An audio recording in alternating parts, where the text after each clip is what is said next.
Mr. President, welcome back to this stage. Here in the beautiful Swiss Alps, and we have arranged for you the best sunshine which we can offer. We are pleased that you have chosen to join us again, this time for the opening session of the 50th annual meeting of the World Economic Forum in Davos. It is an honor to host you, Mr. President, on this very special occasion.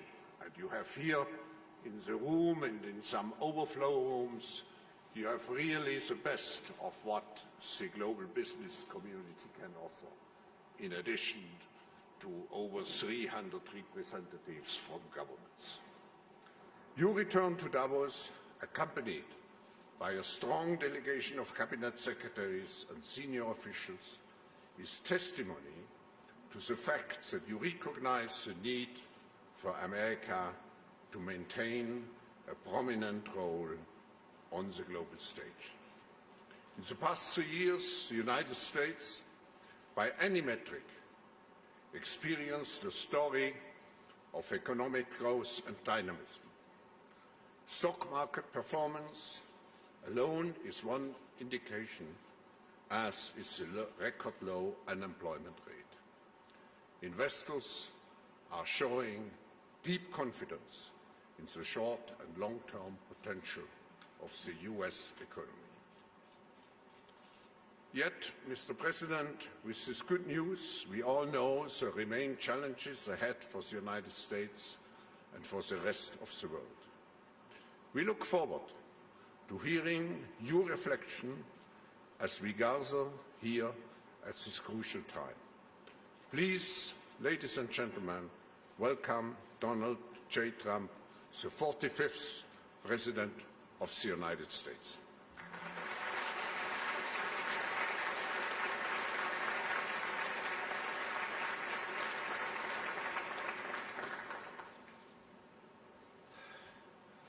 Well, thank you very much, Klaus, and a very special congratulations on your 50th year hosting the annual meeting of the World Economic Forum, a truly amazing achievement. It's an honor to address the distinguished members of this organization for the second time as president. When I spoke at this forum 2 years ago, I told you that we had launched the Great American Comeback. Today, I'm proud to declare that the United States is in the midst of an economic boom, the likes of which the world has never seen before. We've regained our stride, rediscovered our spirit, and reawakened the powerful machinery of American enterprise. America is thriving, America is flourishing, and yes, America is winning again like never before. Just last week alone, the United States concluded 2 extraordinary trade deals, the agreement with China and the United States-Mexico-Canada agreement, the 2 biggest trade deals ever made. They just happened to get done in the same week.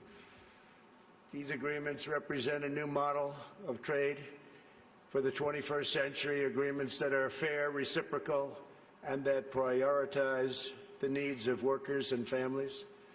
America's economic turnaround has been nothing short of spectacular. When I took office 3 years ago, America's economy was in a rather dismal state. Under the previous administration, nearly 200,000 manufacturing jobs had vanished. Wages were flat or falling. Almost 5 million more Americans had left the labor force than had gotten jobs, and more than 10 million people had been added to the food stamp rolls. The experts predicted a decade of very, very slow growth, or maybe even negative growth, high unemployment and a dwindling workforce, and very much a shrinking middle class. Millions of hardworking, ordinary citizens felt neglected, betrayed, forgotten. They were rapidly losing faith in the system. Before my presidency began, the outlook for many nations was bleak. Top economists warned of a protracted worldwide recession. The World Bank lowered its projections for global growth to a number that nobody wanted to even think about. Pessimism had taken root deep in the minds of leading thinkers, business leaders, and policymakers. Yet despite all of the cynics, I had never been more confident in America's future.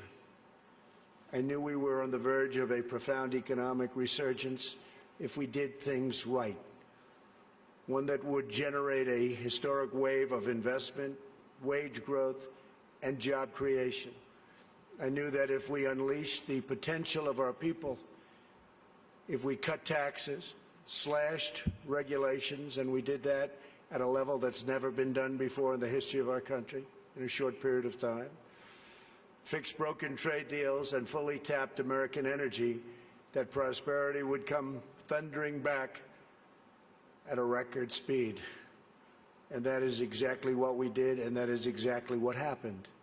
Since my election, America has gained over 7 million jobs, a number unthinkable.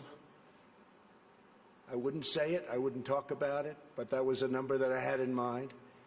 The projection was 2 million, we did 7. More than 3 times the government's own projections. The unemployment rate is now less than 3.5%, and at 3.5%, that's a number that is the lowest in more than 50 years.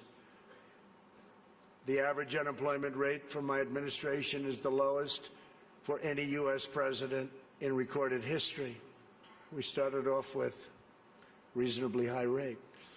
For the first time in decades, we are no longer simply concentrating wealth in the hands of a few. We're concentrating and creating the most inclusive economy ever to exist. We are lifting up Americans of every race, color, religion, and creed. Unemployment rates among African Americans, Hispanic Americans, and Asian Americans have all reached record lows. African American youth unemployment has reached the lowest it's ever been in the history of our country. African American poverty has plummeted to the lowest rate ever recorded.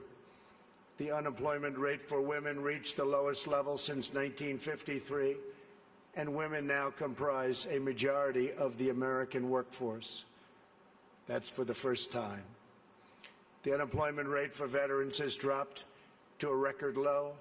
The unemployment rate for disabled Americans has reached an all-time record low. Workers without a high school diploma have achieved the lowest unemployment rate recorded in U.S. history. Wages are rising across the board, and those at the bottom of the income ladder are enjoying the percentage by far largest gains. Workers' wages are now growing faster than management wages. Earnings growth for the bottom 10% is outpacing the top 10%, something that has not happened. Paychecks for high school graduates are rising faster than for college graduates. Young Americans just entering the workforce are also sharing in America's extraordinary prosperity. Since I took office, more than 2 million millennials have gotten jobs, and their wages have grown by nearly 5% annually, a number that was unthinkable. Nobody would have ever thought it was possible 3 years ago. A record number of Americans between the ages of 25 and 34 are now working. In the 8 years before I took office, over 300,000 working-age people left the workforce. In just 3 years in my administration, 3.5 million people have joined the workforce. 10 million people have been lifted off welfare in less than 3 years. Celebrating the dignity of work is a fundamental pillar of our agenda. This is a blue-collar boom. Since my election, the net worth of the bottom half of wage earners has increased by plus 47%, 3 times faster than the increase for the top 1%. Real median household income is at the highest level ever recorded. The American dream is back, bigger, better, and stronger than ever before. No one is benefiting more than America's middle class. We have created 1.2 million manufacturing and construction jobs, a number also unthinkable. After losing 60,000 factories under the previous two administrations, hard to believe when you hear 60,000 factories. America has now gained, in a very short period of time, 12,000 new factories under my administration, and the number is going up rapidly. We'll be beating the 60,000 number that we lost, except these will be bigger, newer, and the latest. Years of economic stagnation have given way to a roaring geyser of opportunity. U.S. stock markets have soared by more than 50% since my election, adding more than $19 trillion to household wealth and boosting 401ks, pensions, and college savings accounts for millions of hardworking families. And these great numbers are many things, and it's despite the fact that the Fed has raised rates too fast and lowered them too slowly. And even now, as the United States is by far the strongest economic power in the world, it's not even close. It was going to be close, but a lot of good things happened to us and some not so good things happened to certain other places. They're forced to compete, and we compete with nations that are getting negative rates, something very new, meaning they get paid to borrow money, something that I could get used to very quickly. Love that. Got to pay back your loan? Oh, how much am I getting? Nevertheless, we still have the best numbers that we've had in so many different areas. It's a conservative approach, and we have a tremendous upside potential when all of the trade deals and the massive deregulation starts kicking in, which will be during this year, especially toward the end of the year. Those trade deals are starting to kick in already. The regulations are kicking in right now. And I see such tremendous potential for the future. We have not even started because the numbers we're talking about are massive. The time for skepticism is over. People are flowing back into our country. Companies are coming back into our country. Many of you who I know are coming back in with your plants and your factories. Thank you very much. America's newfound prosperity is undeniable, unprecedented, and unmatched anywhere in the world. America achieved this stunning turnaround not by making minor changes to a handful of policies, but by adopting a whole new approach centered entirely on the well-being of the American worker. Every decision we make on taxes, trade, regulation, energy, immigration, education, and more is focused on improving the lives of everyday Americans. We are determined to create the highest standard of living that anyone can imagine. And right now, that's what we're doing for our workers, the highest in the world. And we're determined to ensure that the working and middle class reap the largest gains. A nation's highest duty is to its own citizens. Honoring this truth is the only way to build faith and confidence in the market system. Only when governments put their own citizens first will people be fully invested in their national futures. In the United States, we are building an economy that works for everyone, restoring the bonds of love and loyalty that unite citizens and powers nations. Today, I hold up the American model as an example to the world of a working system of free enterprise that will produce the most benefits for the most people in the 21st century and beyond. A pro-worker, pro-citizen, pro-family agenda demonstrates how a nation can thrive when its communities, its companies, its government, and its people work together for the good of the whole nation. As part of this new vision, we passed the largest package of tax cuts and reforms in American history. We doubled the child tax credit, benefiting 40 million American families and lifting 650,000 single mothers and their 1 million children out of poverty, and out of poverty quickly. We passed the first ever tax credit for employers who provide paid paternal leave for employees earning $72,000 or less annually, and passed paid family leave for government employees as a model for the country. We made child care much more affordable and reduced or eliminated child care wait lists all across the nation. Our child care reforms are supporting working parents and ensuring their children have access to high-quality care and education, all of which they very much deserve. We lowered our business tax from the highest in the developed world down to one that's not only competitive, but one of the lower taxes. We created nearly 9,000 opportunity zones in distressed communities where capital gains on long-term investments are now taxed at zero, and tremendous wealth is pouring into areas that for 100 years saw nothing. The 35 million Americans who live in these areas have already seen their home values rise by more than $22 billion. My administration has also made historic investments in historically black colleges and universities. I saved HBCUs. We saved them. They were going out, and we saved them. We're removing roadblocks to success and rewarding businesses that invest in workers, families, and communities. We've also launched the most ambitious campaign in history to reduce job-killing regulations. For every new regulation adopted, we are removing 8 old regulations, which will save an average of American households about $3,100 per year. It was going to be for every one, we do 2, but we were able to lift that to 8, and we think that's going to go quite a bit higher. We still have a way to go.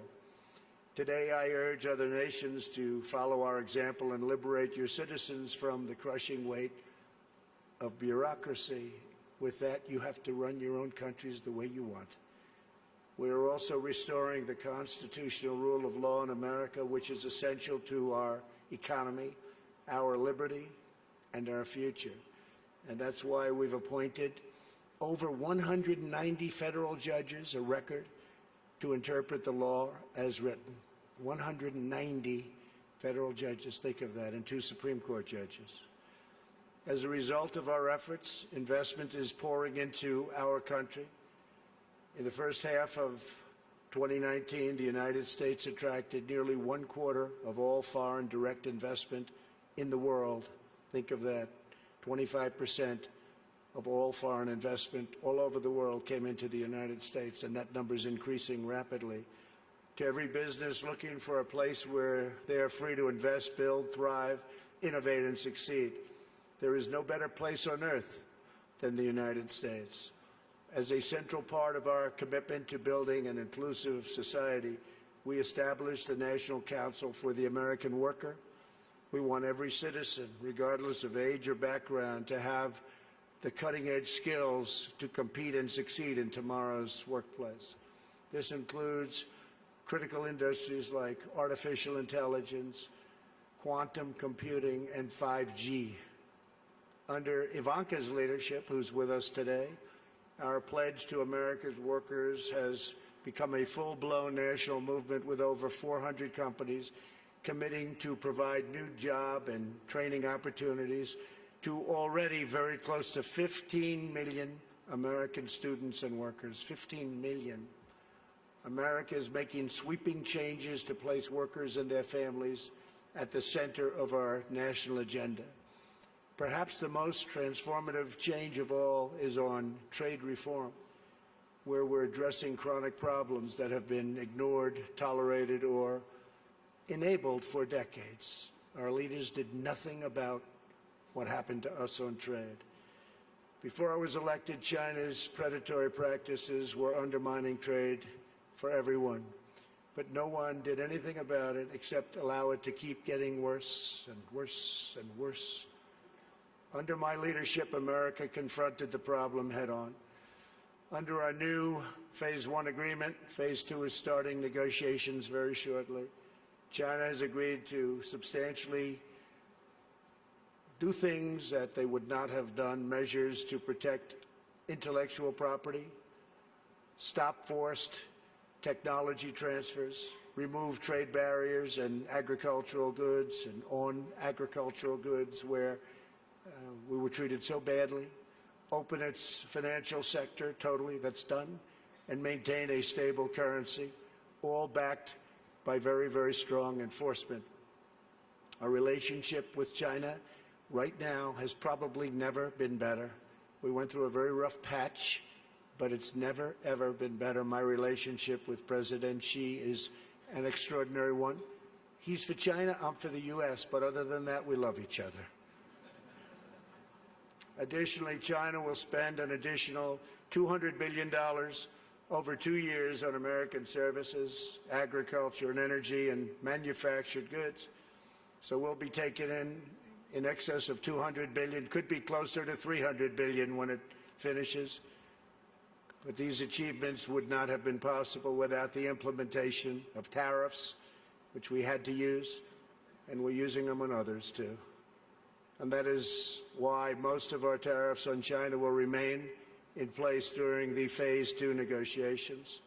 For the most part, the tariffs have been left, and we're being paid billions and billions of dollars a year as a country. As I mentioned earlier, we ended the NAFTA disaster, one of the worst trade deals ever made, not even close, and replaced it with the incredible new trade deal, the USMCA, that's Mexico and Canada. In the nearly 25 years after NAFTA, the United States lost 1 in 4 manufacturing jobs, including nearly 1 in 4 vehicle manufacturing jobs. It was an incentive to leave the country. The NAFTA agreement exemplified the decades-long failures of the international trading system. The agreement shifted wealth to the hands of a few, promoted massive outsourcing, drove down wages, and shuttered plants and factories by the thousands. The plants would leave our country, make the product, sell it into our country. We ended up with no jobs and no taxes. Would buy other countries' product. That doesn't happen anymore. This is the wreckage that I was elected to clean up. It's probably the reason I ran for president more than any other thing, because I couldn't understand why we were losing all of these jobs to other countries at such a rapid rate. And it got worse and worse, and I think it's probably the primary reason that I ran, but there are other reasons also. And to replace with a new system that puts workers before the special interests, and the special interests will do just fine, but the workers come first. Our brand new USMCA is the result of the broadest coalition ever assembled for a trade agreement. Manufacturing, agriculture, and labor all strongly endorsed the deal. And as you know, it just passed in Congress overwhelmingly. It shows how to solve the 21st century challenge we all face, protecting intellectual property, expanding digital trade, reshoring lost jobs, and ensuring rising wages and living standards. The United States has also concluded a great new trade deal with Japan, approximately $40 billion, and completely renegotiated our deal with South Korea.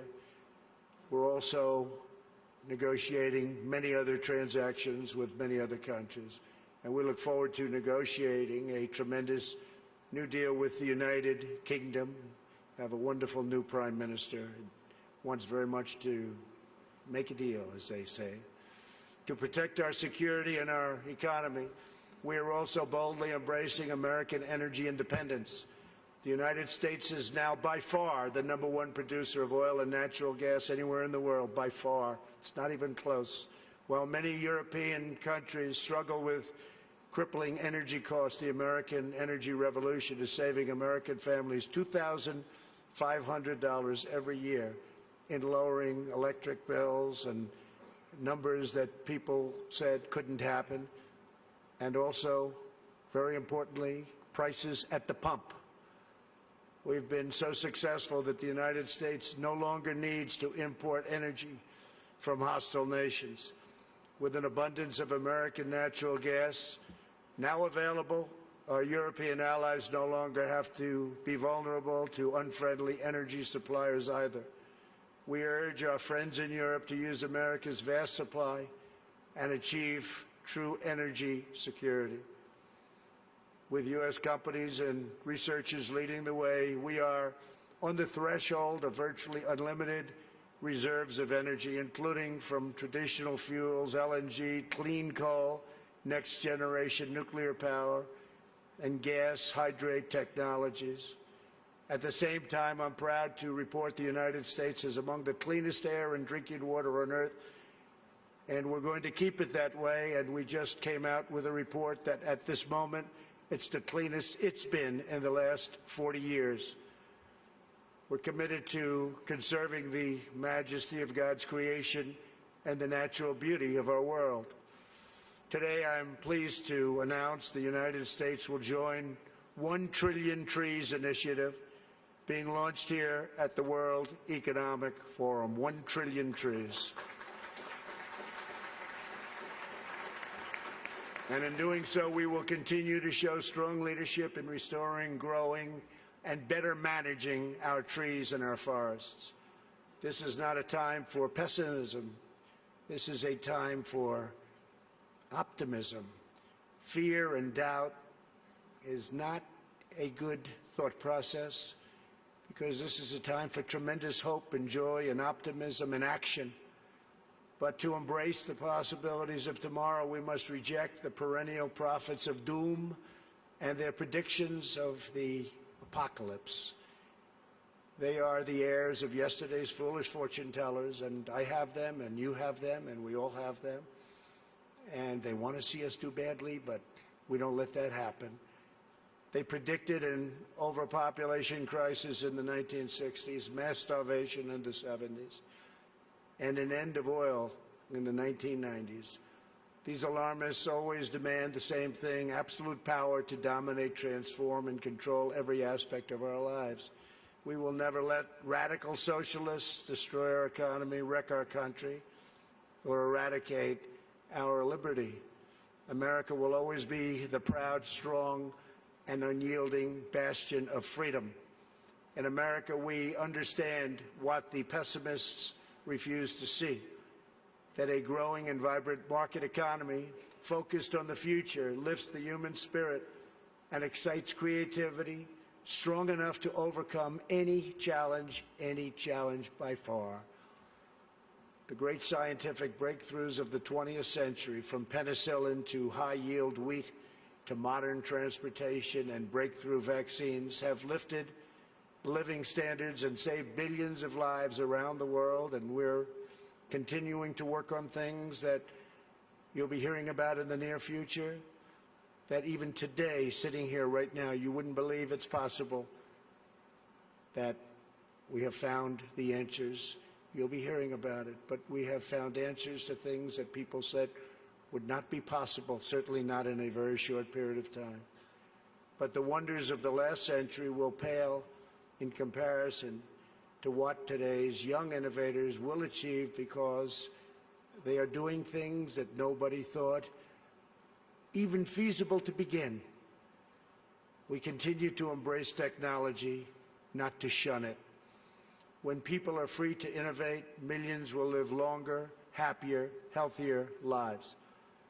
For 3 years now, America has shown the world that the path to a prosperous future begins with putting workers first, choosing growth, and freeing entrepreneurs to bring their dreams to life. For anyone who doubts what is possible in the future, we need only look at the towering achievements of the past.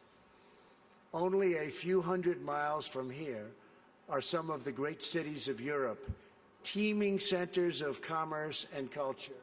Each of them is full of reminders of what human drive and imagination can achieve. Centuries ago, at the time of the Renaissance, skilled craftsmen and laborers looked upwards and built the structures that still touch the human heart.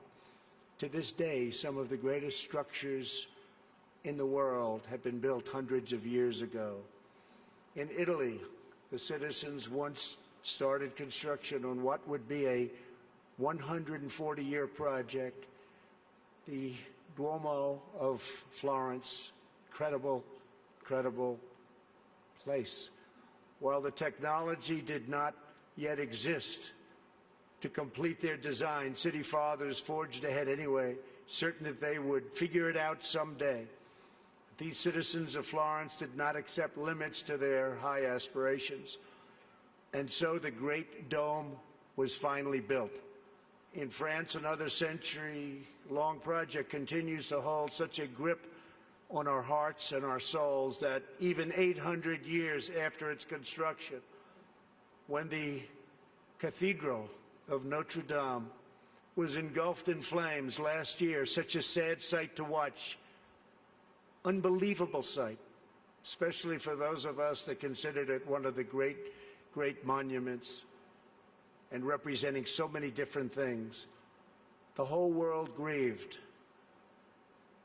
Through her sanctuary now stands scorched and charred, and a sight that's hard to believe.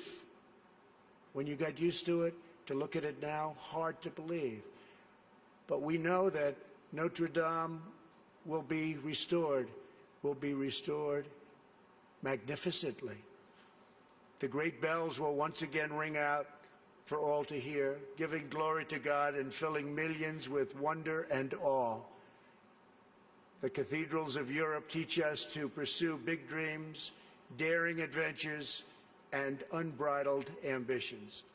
They urge us to consider not only what we build today, but what we will endure long after we are gone. They testify to the power of ordinary people to realize extraordinary achievements when united by a grand and noble purpose. So together we must go forward with confidence, determination, and vision. We must not be timid or meek or fearful, but instead we must boldly seize the day and embrace the moment. We have so many great leaders in this room, not only business leaders, but leaders of nations. And some are doing such a fantastic job. We work together very closely. We will draw strength from the glories of the past, and we will make greatness our common mission for the future. Together we will make our nations stronger, our countries safer, our culture richer, our people freer, and the world more beautiful than ever before. Above all else, we will forever be loyal to our workers, our citizens, and our families, the men and women who are the backbone of our economies, the heart of our communities, and the soul of our countries. Let us bring light to their lives one by one and empower them to light up the world. Thank you very much. God bless you. God bless your countries, and God bless America. Thank you. Thank you very much.